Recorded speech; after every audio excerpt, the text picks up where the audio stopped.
Harry, the weekly house point ceremony is about to start. Follow me and I'll show you where it is.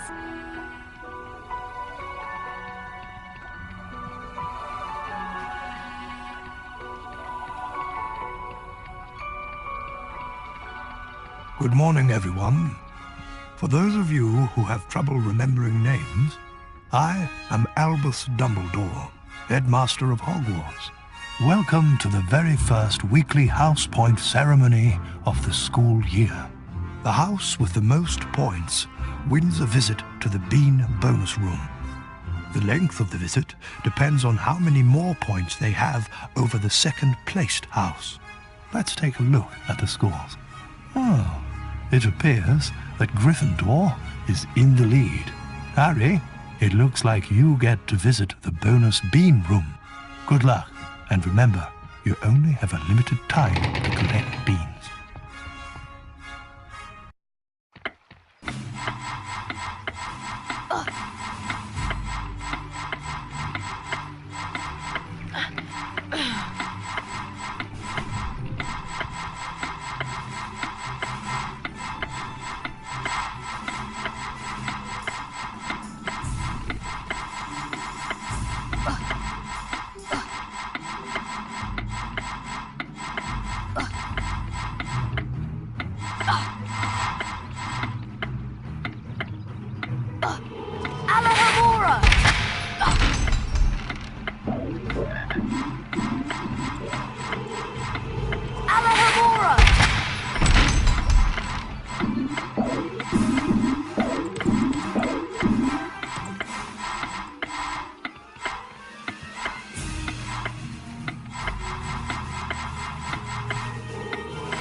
Harry, there you are.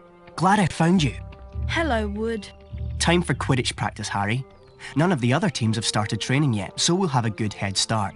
But I haven't had lunch yet. You can eat later. Follow me to the Quidditch pitch.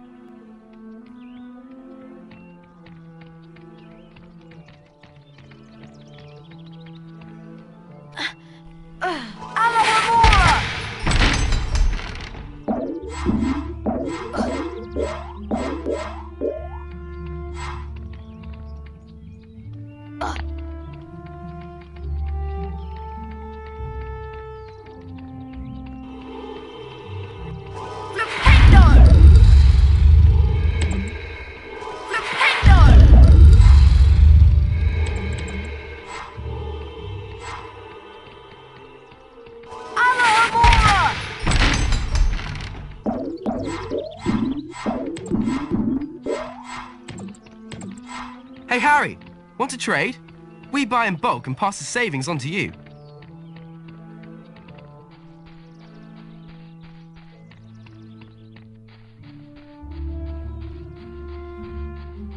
Good old Hagrid's hut.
Listen up, Harry.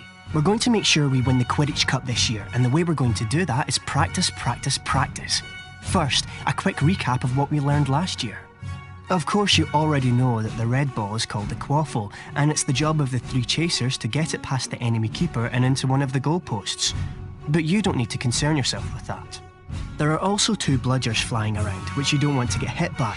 But don't worry, each team has 2 beaters who try to keep them away from you. Last, and most importantly, it's your job as our Seeker to catch the golden snitch before the enemy Seeker does. Since you've been off all summer, let's start out easy. I'm going to throw up a snitch for you, and I want you to try to catch it. Sounds easy enough?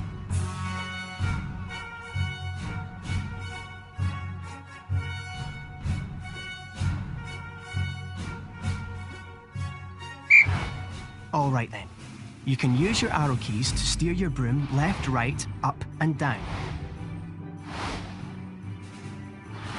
The Nimbus 2001 gives you much needed speed. If you have enough beans, you can buy Quidditch upgrades from Fred and George. That's it, Harry. You've almost got it. Now the rest of the Gryffindor team is here, let's play a mock game of Quidditch.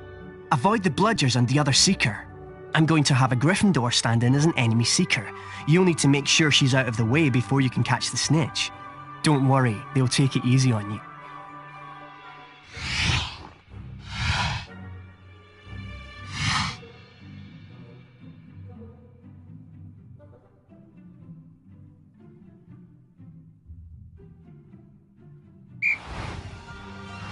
You will automatically close in on the snitch. Quidditch armour will help soften walls during the match. Remember, Harry, you'll not put your hand out till the enemy Seeker is out of the way. When you're close to another player, Harry, you can use your action key to kick or shove them. That's it, Harry. Give them a good nudge so you can catch the snitch. Press the left mouse button to catch the snitch. Excellent work, everyone. You're back on form, Potter, which means we've got a great chance of winning the cup this year. Aren't you finished yet, Harry? Don't look now, but here comes the Slytherin team. I don't believe it! I booked the pitch for today. Hey, they've got new brooms and it looks like... Yes, they are! They're Nimbus 2001s! Yeah, I know. Apparently, Lucius Malfoy made a very generous donation. Like our new brooms, Weasley. What are you doing here, Malfoy? I'm the Slytherin Seeker now. Didn't you know?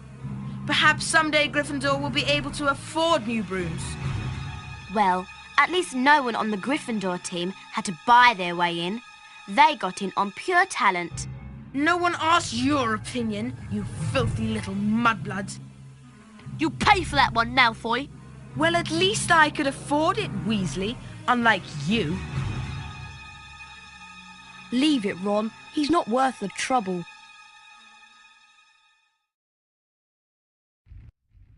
Mudblood, the nasty name some wizards use for other wizards who were born to non-magical parents. And speaking of mud, October arrived damply at Hogwarts, spreading a soggy chill over the grounds and into the castle. A different kind of chill would soon set in as well. It's time for potions class with Professor Snape. We don't want to be late. You know what he's like. It's down in the dungeons. Follow me.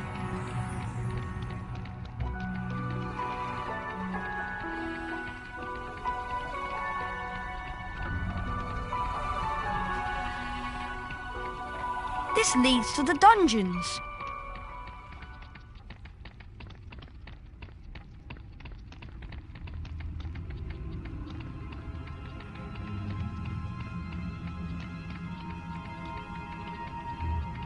Now pay attention. Today, you will attempt to learn the art of mixing one of the most useful potions ever concocted. The Wiggenweld potion. Potter, you have just volunteered to show the rest of the class how this is done. Get up here immediately. A Wiggenweld potion will restore some of your lost stamina. Even a single bottle is capable of healing the most grievous wounds. In this chest are the 2 ingredients of Wiggenweld potion: flobberworm mucus and Wiggentree bark. Take them out.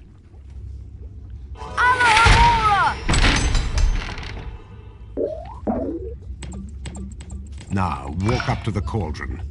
Try not to touch the potion. I don't want it contaminated. Observe Mr. Potter adding the ingredients to the cauldron and mixing them. Careful, Potter. You don't want to lose house points. Mr. Potter now has a Wiggenweld potion. To drink the potion, press spacebar. Back to your seat, Potter. Those of you who are adventurous, or more probably clumsy, will no doubt want to make Wiggenweld potions on your own. Therefore, there are cauldrons like this one throughout Hogwarts. They are the only cauldrons in which Wiggenweld potions can be made, and the ingredients, flobberworm mucus and Wiggentree bark, can also be found throughout Hogwarts. Now, for today's lecture, the history of flobberworm mucus extraction. Before that lecture, I thought I knew everything I wanted to about flobberworm mucus, and I was right. Well, I thought he touched on some interesting aspects. Let's get going before Snape comes out.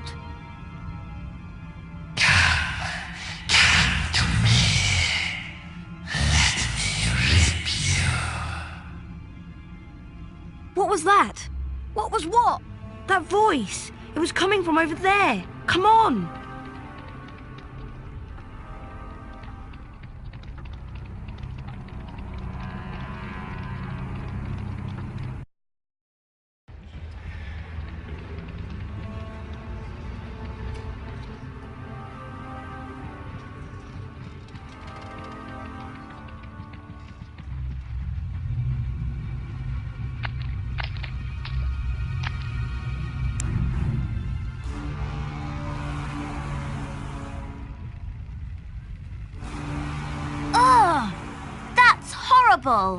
What's going on?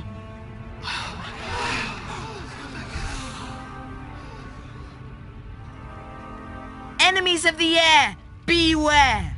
You'll be next, mudbloods.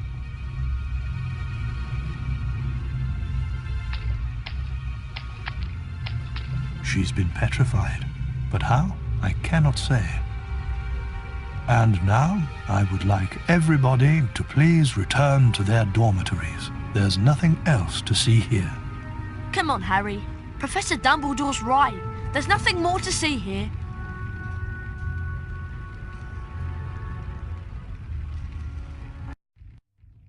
Everyone at Hogwarts was disturbed by the attack on Mrs. Norris and the mysterious words scrawled on a wall. Rumours and speculation spread. Hermione in particular was especially affected. Ron and Harry became sure that she was up to something, but whatever it was, she remained tight-lipped.